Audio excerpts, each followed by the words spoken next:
प्रेम मगन मुख वचन न आवा, पुन पुनि पद सरोज सिर नावा।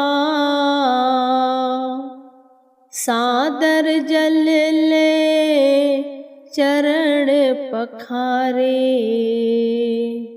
पुन सुंदर आसन बैठारे। सादर जल ले चरण पखारे, पुन सुंदर आसन बैठारे।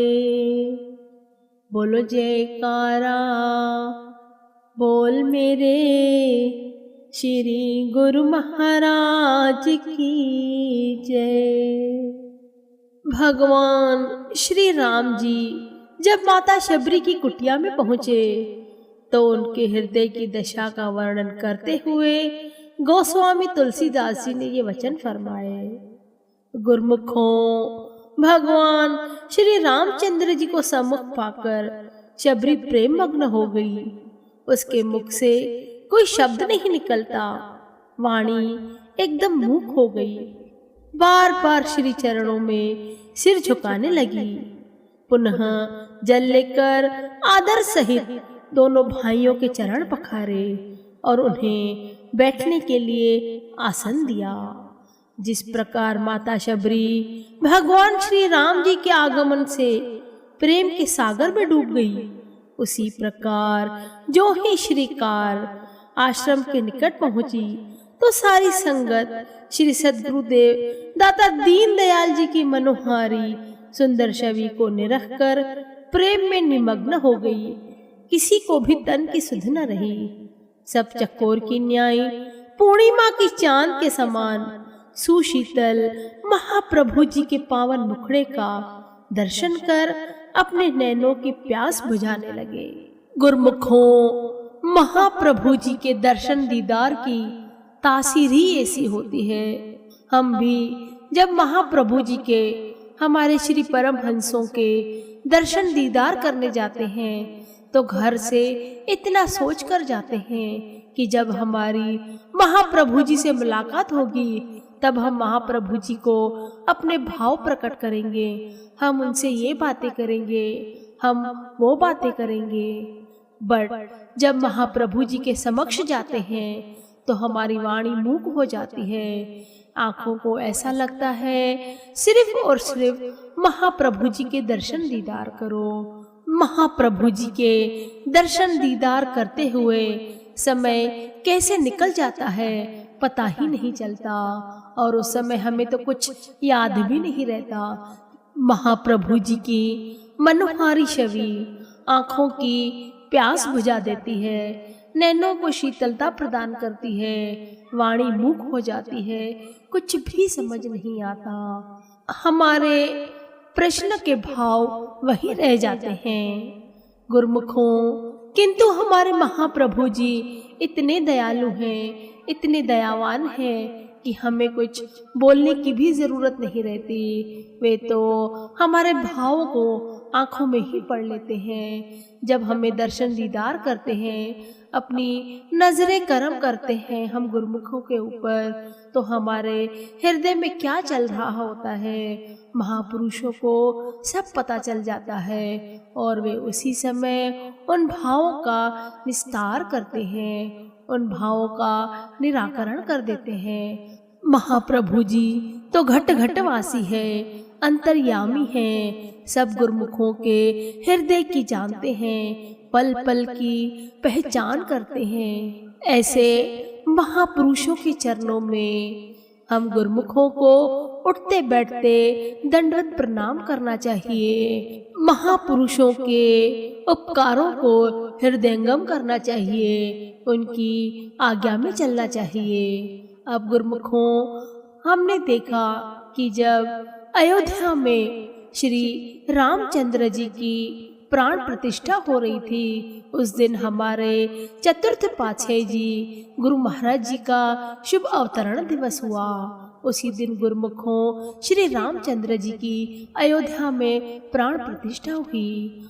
ये कोइंसिडेंस है या फिर हमारे महाप्रभु जी की श्री लीला है, ये तो वे ही जाने।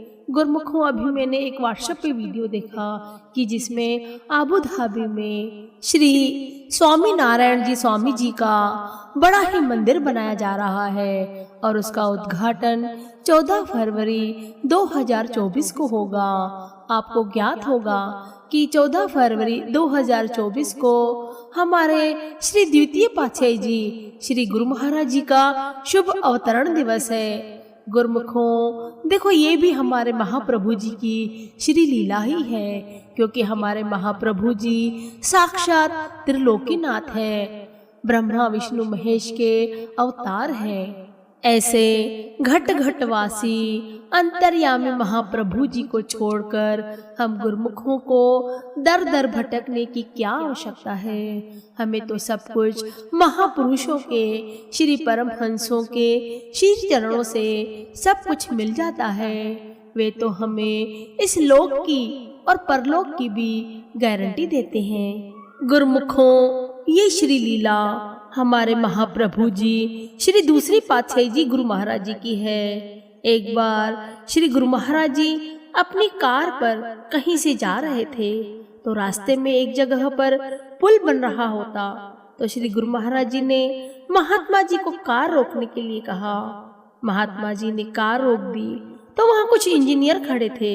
श्री गुरु महाराज जी ने उनसे पूछा कि आप क्या करते हो, तो उन्होंने बताया कि हम पुल बनवाते हैं। तब श्री गुरु महाराज जी ने निज मुख से फरमाया कि यह पुल जो तुमने बनवाया है, इसकी कोई गारंटी है, कब तक चलेगा?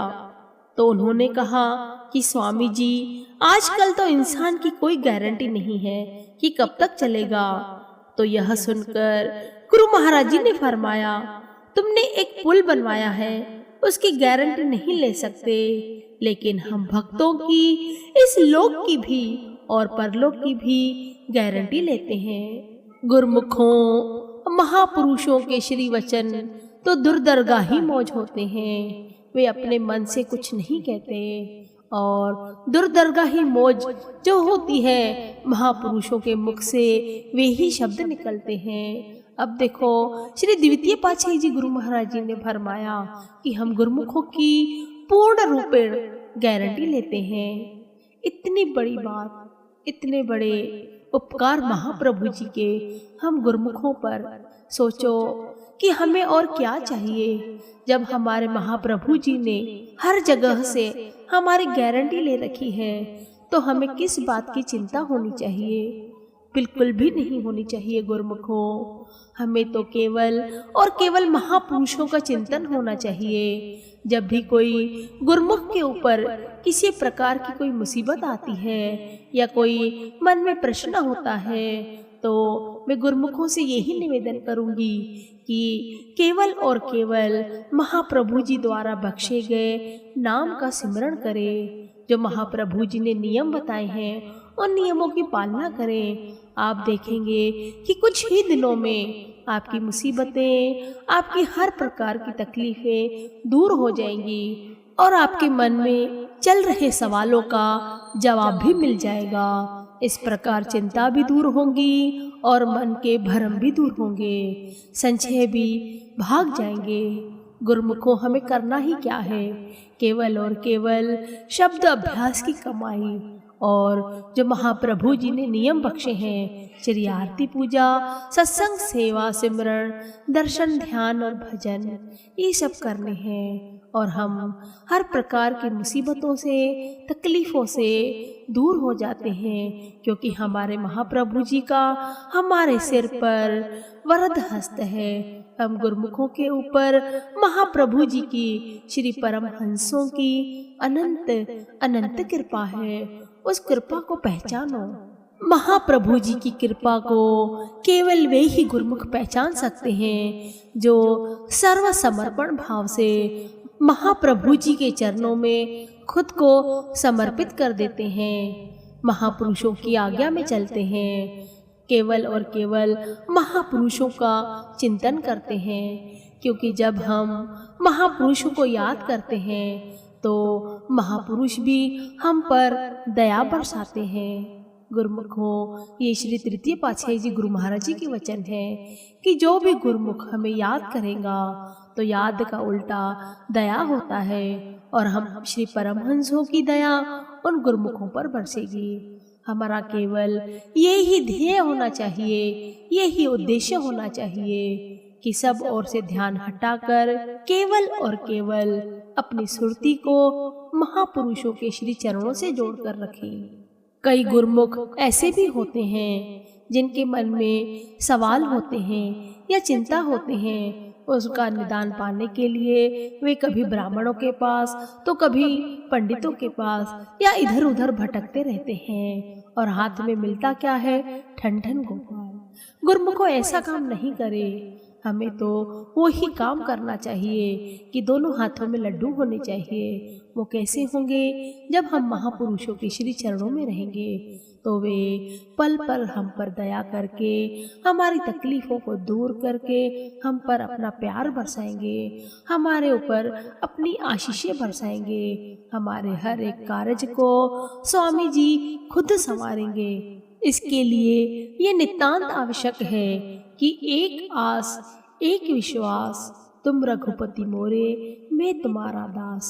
महाप्रभु जी के श्री परमहंसों के दास बनकर रहो। आप जब दास बनकर रहोगे सच्चे दिल से, सच्चे हृदय से, शुद्ध भावना से, तो आप खुद ही अपने में परिवर्तन देखोगे कि किस प्रकार महाप्रभु जी की कृपा हम पर बरस रही है। क्योंकि जब हम खुद को महापुरुषों के चरणों में समर्पित करते हैं तो महापुरुषों के साथ साथ कुदरत भी हमारा साथ देती है, क्योंकि कुदरत भी महापुरुषों के अनुसार ही व्यवहार करती है। गुरुमुखों, फिर से एक बार निवेदन करूंगी कि उधर उधर भटकने की बजाय केवल और केवल श्री परमहंसों के चरणों में अपना ध्यान लगाएं, नाम सिमरन की कमाई करें। नाम सिमरन की कमाई करते हुए महापुरुषों की प्रसन्नता को प्राप्त कर अपनी झोलियों को खुशियों से भरे और अपने लोक और परलोक को संवारे। बोलो जयकारा बोल मेरे श्री गुरु महाराज की जय।